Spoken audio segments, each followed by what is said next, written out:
So, dann mal herzlich willkommen zurück auf dem Kanal Computersachen.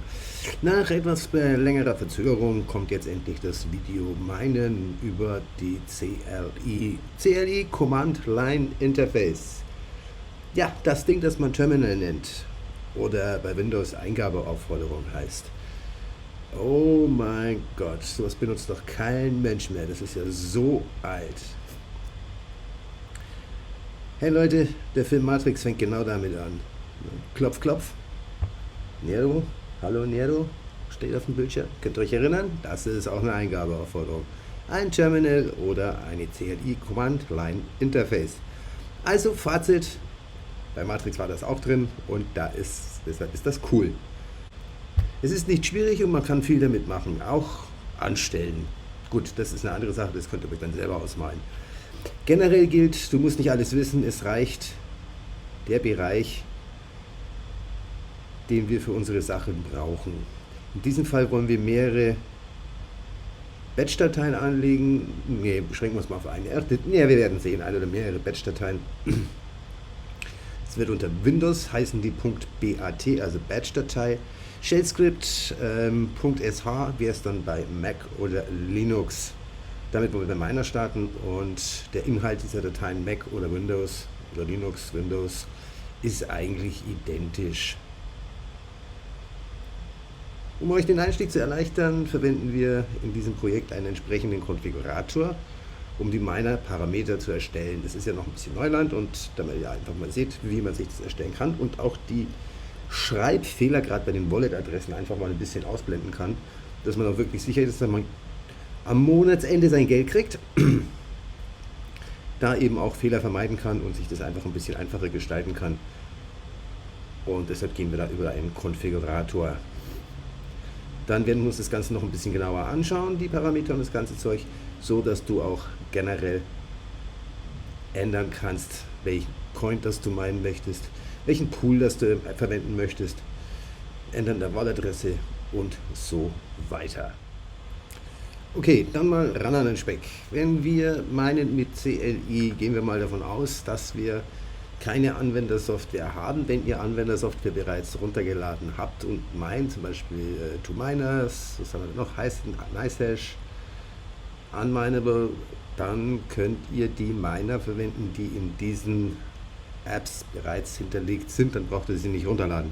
Auf der anderen Seite ist das ein recht interessantes Eckchen, das möchten wir uns jetzt natürlich auch mal angucken. Und zwar, wenn wir uns den MX, ich fange jetzt mal einfach mit XMRig an, weil XMRig ist eigentlich ein ganz guter Miner. Mit den richtigen Parametern läuft der momentan auf CPU-Mining besser als jede GPU, also Grafikkarte. Und bei mir laufen die Miner jetzt eigentlich momentan alle mit CPU-Mining Grafikkarten. In der Übergangsphase war es irgendwie witzigerweise so, dass sind dann CPU und GPU gemeinsam gelaufen, haben sie den höchsten Ertrag erzielt. Mittlerweile ist es so, dass ich nur mit CPU mehr raushole als mit der Grafikkarte. Hängt natürlich ein bisschen von euren Systemen ab. Der XMRig ist da ein bisschen eigen, man muss ihn als Administrator ausführen und gewisse Parameter einfach durchzubringen, damit er auch richtig gut läuft. Das ist ein ganz interessanter Miner. Wir suchen mal nach XMRig Download und da sehen wir schon mal gleich eine Eigenheit. Der Anbieter selber ist hier gleich von Norton Internet Security mal eingestuft worden als nicht sicher. Oh, obergefährliches Teil. Ja, das dürft ihr nicht installieren, da könnt ihr kostenlos Geld verdienen. Ja, gab es ja mal die Geschichte, wo genau derselbe Virenhersteller, Schutzprogrammhersteller, einen Bitcoin-Miner im Hintergrund auf euren Systemen installiert hattet, falls ihr ein Abo hattet zu der Zeit. Und ja, eure Maschinen hat quasi meinen lassen. Aber hier weisen wir das als, wie sagt man so schön, Schadsoftware aus. Okay. GitHub, genau dasselbe. XMRig Miner ist da eine Eigenheit für sich, der taucht eigentlich überall wirklich auf. Aber bei GitHub hat sich anscheinend Symantec auch nicht getraut, ein rotes X dahinter zu setzen, sondern man hat es hier bei einem Ausrufezeichen belassen, das heißt eine Warnung vor diesem Programm. Ne, weil GitHub ist ja schon relativ anerkannt, also ja. Klicken wir mal drauf. So, den haben wir hier vorliegen in der Version 16.19.3. Da kommt jetzt erstmal die ganze Litanei, was alles geändert worden ist und so, das Ganze drumherum. Die Sicherheitsschlüssel, wo ihr überprüfen könnt, ob die Datei, die ihr runterladet, wirklich die Originalherstellerdatei ist, ob sie verändert worden ist. Das könnt ihr mit diesen Schlüsseln machen. Und hier kommen wir zu unseren Downloads.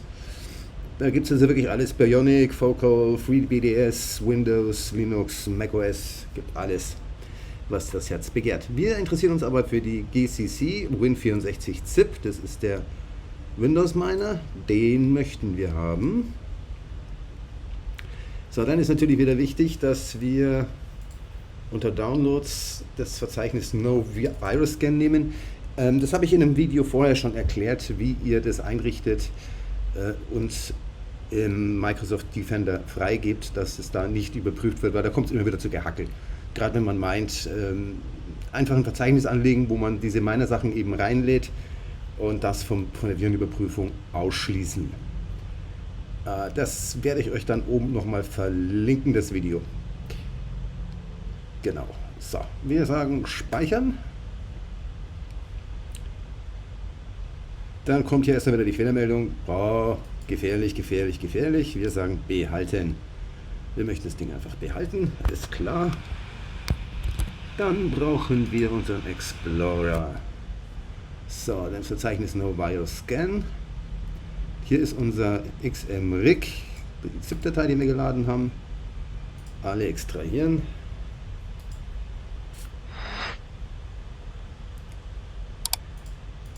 Dann tun wir uns den Ordner ausschneiden, gehen eins zurück und fügen den hier wieder ein.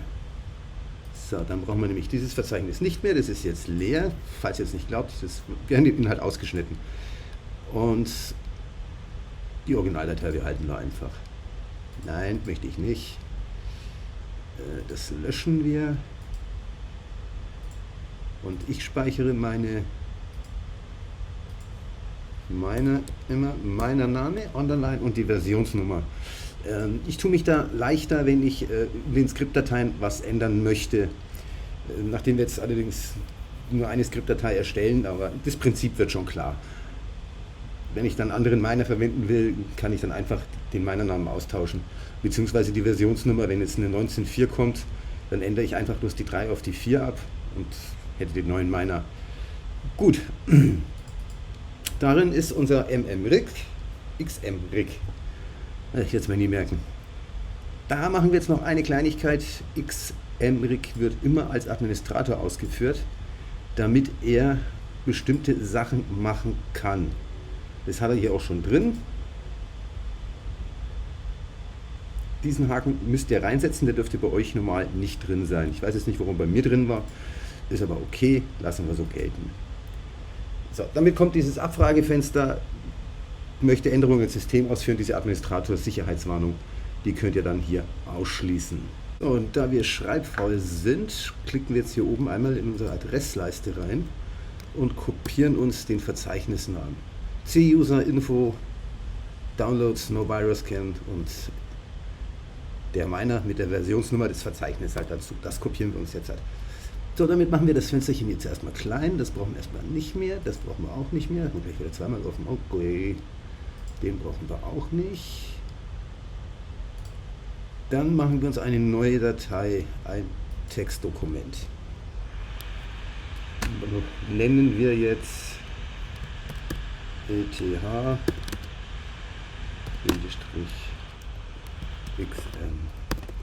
weg. So, bearbeiten wir. Und da fügen wir uns jetzt erst einmal das Verzeichnis ein. V. Hat folgenden Sinn. Wenn wir auf dem Desktop die Batch-Datei liegen haben, das ist die Vorgehensweise, die ich habe die Batch-Dateien auf dem Desktop liegen, weil da kann ich sie schnell zugreifen und bearbeiten. Batch-Dateien, die ich immer brauche, schmeiße ich dann raus und ich habe hier immer bloß meine aktuellen Sachen. Setzen ein absolutes Verzeichnis hier mit CD, Change Directory, und kommen hier in dieses Verzeichnis. In diesem Verzeichnis haben wir natürlich dann die xmrig.exe liegen. So, den String brauchen wir jetzt als nächstes. Wir verwenden, wie gesagt, einen Konfigurator dazu. Kommen wir dazu an meine. Das reicht uns eigentlich. Genau. So. Dann gehen wir Get Start. Dann ist es alles in Englisch. Man kann es auf Deutsch machen, ich lasse es aber lieber als auf Englisch. Wir können es auf Deutsch umstellen, damit es keine Probleme gibt beim Umsetzen. Ach, wir versuchen das jetzt einfach auf Deutsch, ist doch egal. Kommt schon Leute, ich tue euch den Gefallen, ist ein deutsches Video. So. Unseren einfachen Konfigurationsassistenten. So, dann machen wir fortschrittlich, wir sind modern. Wir möchten meinen über unser Zentralprozessor, nicht über die GPU. Wir gehen jetzt auf Zentralprozessor, weil momentan da einfach mehr geht. Das ist in Basics, was musst du wissen, bei Mining erklärt. Mining ist immer variabel, es ändert sich ständig irgendwas. Pools, Coins, was sie wert sind, welcher Pool schmeißt am meisten ab, wo meinen die meisten, was läuft besser, GPU, die Grafikkarte oder CPU, der Zentralprozessor. Im Moment ist es so, dass CPU am besten läuft. Also nehmen wir Zentralprozessor. Wir möchten Ethereum meinen. Wir sind geldgierig. Dann brauchen wir eine Wallet-Adresse für Ethereum. Die habe ich schon kopiert. Dann solltet ihr darauf achten, Ihre Adresse ist mit Netzwerken ETH, Ibertum und BSC kompatibel. Das solltet ihr drinstehen haben. Wenn ihr das nicht habt, wenn ihr eure Wallet für Ethereum eingibt, dann denkt bitte mal drüber nach, ob ihr nicht vielleicht euer Wallet updatet oder auf einem anderen Wallet wechselt. Das solltet ihr auf jeden Fall haben. Nächstes weiter. Wir meinen Global, wählen den Port 443.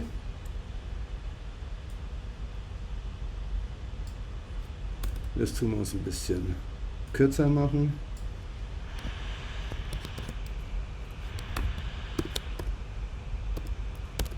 Video Worker. So, können wir den identifizieren. Der nächste. Das ist eigentlich nur der Name, wie unser Worker dann heißt in der Übersicht, wenn wir meinen.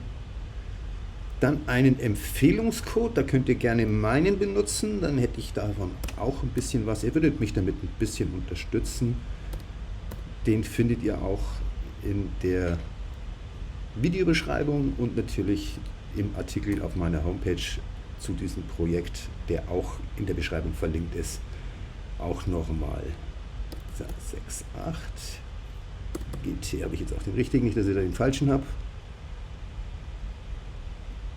Es ist eine sehr große Stolperfalle immer, dass man hier Schreibfehler drin hat. Darum bevorzuge ich eigentlich immer Copy und Paste, aber dann müsste ich jetzt aus dem Bildschirm von euch rausspringen und es schaut dann nicht so schön aus. Nächstes. Hier sehen wir xmrig. Das ist unsere Konfiguration, die wir brauchen. Zerlegen wir uns das Ganze mal. mxrig ist unser Miner, den wir verwenden. Den haben wir runtergeladen und unseren Download-Verzeichnis im Unterordner NoVirusScan hinterlegt. Dann haben wir -a Algorithmus, RandomX, wäre das. Dann haben wir den Pool. Das ist der globale Pool von Unmineable. Er sucht sich da automatisch dann den besten, nähergelegensten. Und dann U ist User. Das heißt, wir möchten ETH bekommen auf der Wallet-Adresse hier. Arbeiten tun wir unter dem Namen Video Worker. Und unser Referenzcode, damit ihr das günstiger bekommt, dann sinken eure Mining-Gebühren von 1% auf 0,75 ab und ich bekomme 0,25. Ist so eine Milch-im-Mädchen-Rechnung, also man wird davon nicht reich. Aber die Masse macht es halt im Zweifelsfall. Ne? Also wenn da 1, 2 das machen, dann ist das relativ interessant. Aber wenn jetzt ein paar mehr das machen würden, wäre nett von euch, dann hätte ich auch was davon. Dann der letzte Parameter, -p steht für Passwort und das x heißt nichts anderes als das Passwort ist x. Das ist Standardeinstellung eigentlich bei den meisten Minern und Pools, verwendet man das so. Dann haben wir hier noch den Befehl Pause drin stehen.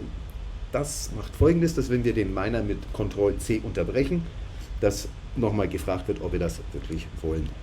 Gut. So erstellt ihr einfach mal ganz schlank einen Link, wie ihr euren Miner starten könnt. Das Ganze kopieren wir uns, lassen das hier mal verschwinden. Jetzt haben wir hier wieder unsere Ansicht von der Datei, die wir vorhin angelegt haben. Da fügen wir das Ganze ein. Haben jetzt hier also drin stehen xmrig.exe. Das Ganze, was wir jetzt durchgespielt haben, auch nochmal den Pool hier, dann die Wallet-Adresse, den Workernamen und der Empfehlungscode, dass es für euch günstiger wird. Und ihr seht hier auch schon, hier ist nochmal ein Leerzeichen drin, Passwort und Dings. Also der Parameter und der Wert werden immer mit dem Leerzeichen drin angegeben. Das war in der Übersicht gerade nicht so schön zu sehen.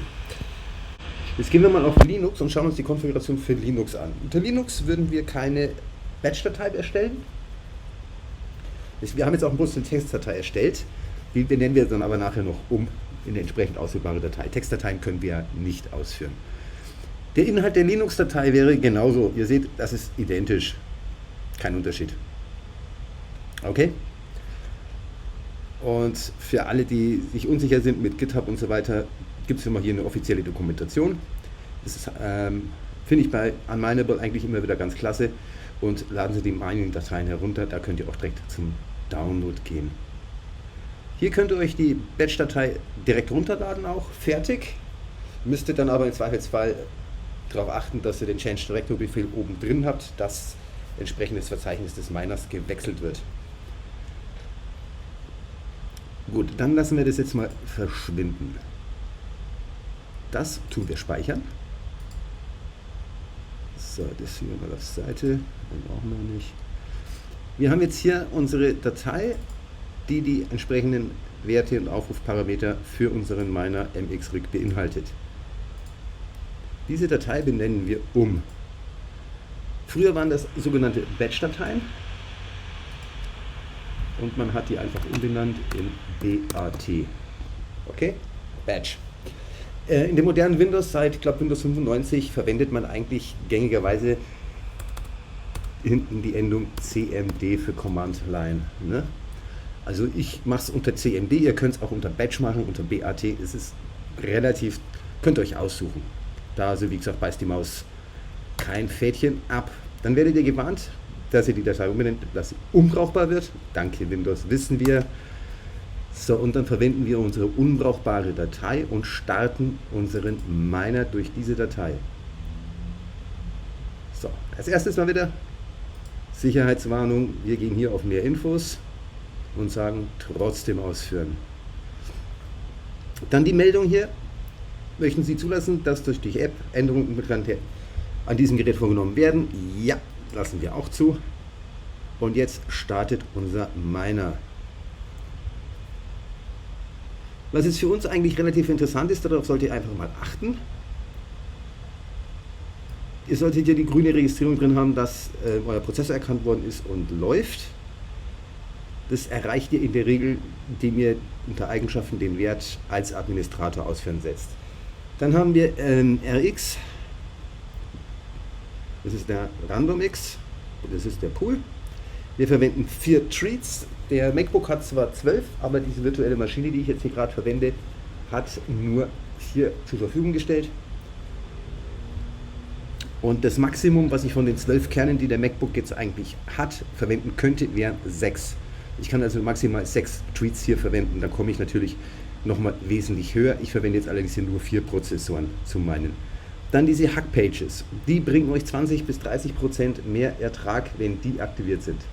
Wenn die rot dargestellt werden, kann es sein, dass es mit eurem Prozessor nicht geht. Müsstet ihr mal gucken, dass ihr das irgendwie ans Laufen kriegt. Also wirklich sehr zu empfehlen, darauf zu achten, dass das wirklich läuft. Na, ihr seht auch hier oben, ist es ein Intel Core. Und hier haben wir auch das VM dahinter stehen für virtuelle Maschine. Das heißt, selbst in dieser virtuellen Maschine machen wir jetzt eine Hash von 1199. Das ist nicht wenig. Allerdings sagt die Hashrate ja nicht unbedingt das aus, was am Ende des Tages dann wirklich auf dem Konto gut geschrieben ist. Es gehört natürlich auch dazu, dass er mit dieser Geschwindigkeit auch die Blöcke findet. Wenn er 2000 Hash hat zum Beispiel und nur 5 Blöcke findet, dann habt ihr trotzdem schlechtes Geschäft gemacht.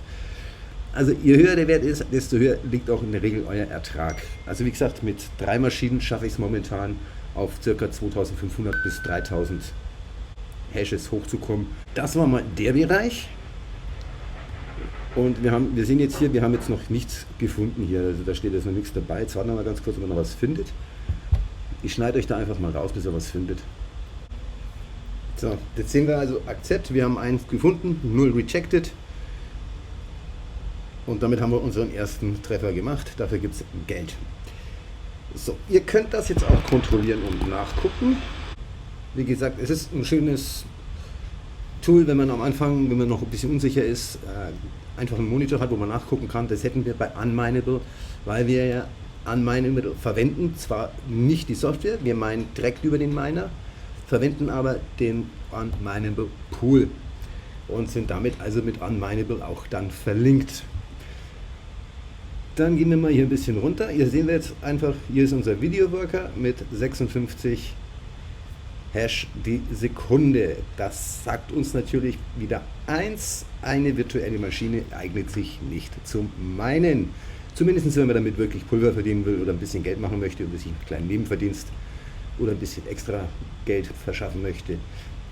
Macht das wirklich unter den normalen Windows und nicht, wie ich das jetzt hier zeige, in der virtuellen Maschine. Ihr könnt das genauso umsetzen in euren ganz normalen Windows. Und ich muss auch dazu sagen, ich habe also mit den Minern noch nie Probleme gehabt, dass ich irgendwie hier Hack oder wirkliche Viren oder Trojaner drin gehabt hätte. Und ich lasse meine Miner auch laufen. Ne? Also hier geben wir ganz andere Hash-Werte, aber die virtuelle Maschine gibt das einfach nicht her. Dieses Fenster hier im Hintergrund ist ein bisschen nervig.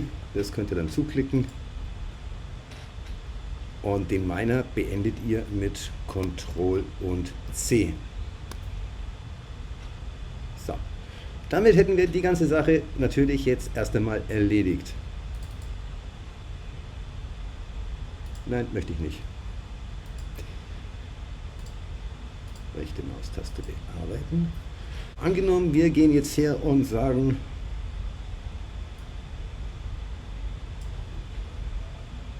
es ist jetzt nur ein Beispiel. Also die Mining-Pool-Adresse stimmt da jetzt nicht.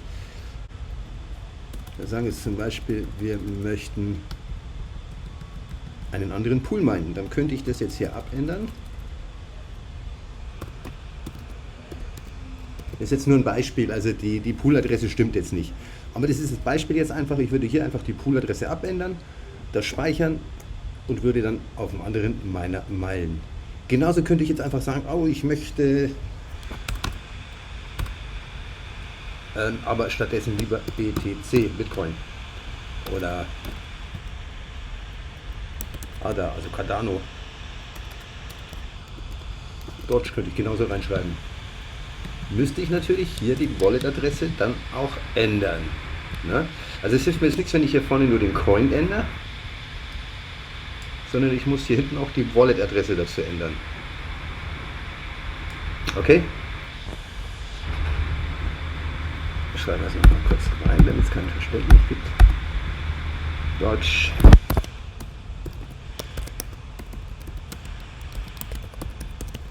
So, Dodge Wallet-Adresse.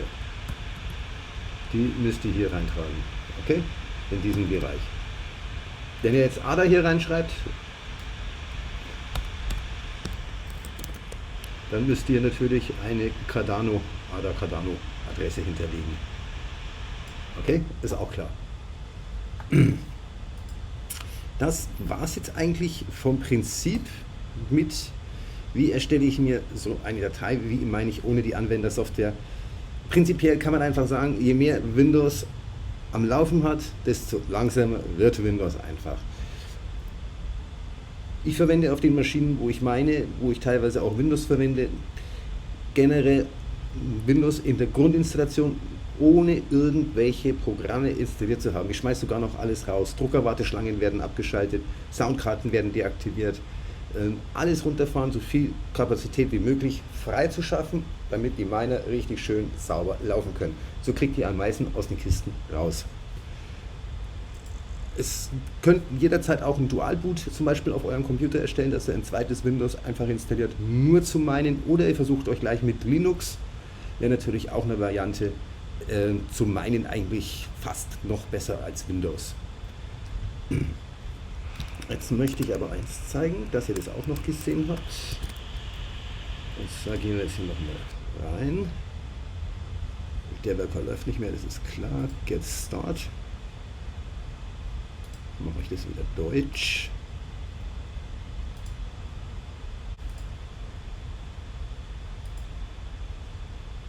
So, wir meinen K-Heavy-Hash. Dann möchten wir wieder Ethereum meinen. Dann brauchen wir wieder unsere Ethereum-Adresse. Also wie gesagt, wenn ihr Bitcoin oder etwas anderes einschätzen wollt, dann müsst ihr natürlich entsprechend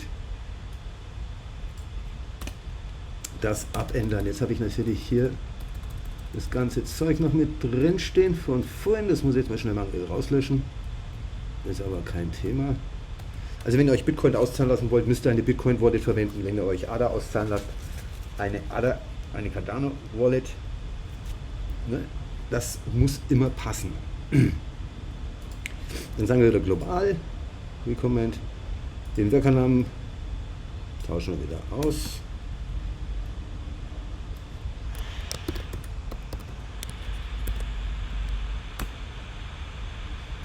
Next.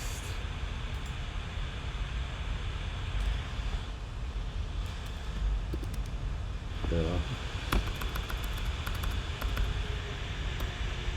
Das ist nämlich gerade die feine englische ATI, die ich jetzt hier gerade mache, aber ich tue es also mit Copy and Paste einfach reinpflastern. Dann haben wir das nämlich Kraft drin. Jetzt haben wir uns einen GPU-String erstellt, mit dem wir GPU meinen können. Wir haben hier Gminer, Teamred Miner, wir können den LOL Miner verwenden. Ihr seht SRB Miner zum Beispiel. Ihr könnt alle Miner jetzt hier quasi rauskopieren und euch installieren und damit dann meinen. Favorite war bis jetzt eigentlich immer Kasper, hier der mit dem LOL Miner. Allerdings, wie gesagt, der läuft momentan auf der Grafikkarte bisschen langsam. Also da kommt momentan gerade nicht allzu viel rüber. Und ihr seht auch wirklich, der Aufbau ist hier identisch. Ihr habt jetzt hier LOL Miner. Dann haben wir zwar hier zwei Bindestriche drin stehen anstatt einen und anstatt dem A für Algorithmus haben wir bloß im XMRIC das A drin gehabt eben. Und hier haben wir jetzt Algo stehen. Der Algorithmus ist Kasper. Dann haben wir zwei Bindestriche für P. In diesem Fall jetzt bei LOL Miner ist es Pool. Dann die Pool-Adresse, den User.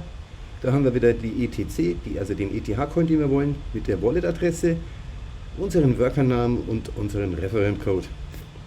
Könnten wir so wieder kopieren und bearbeiten.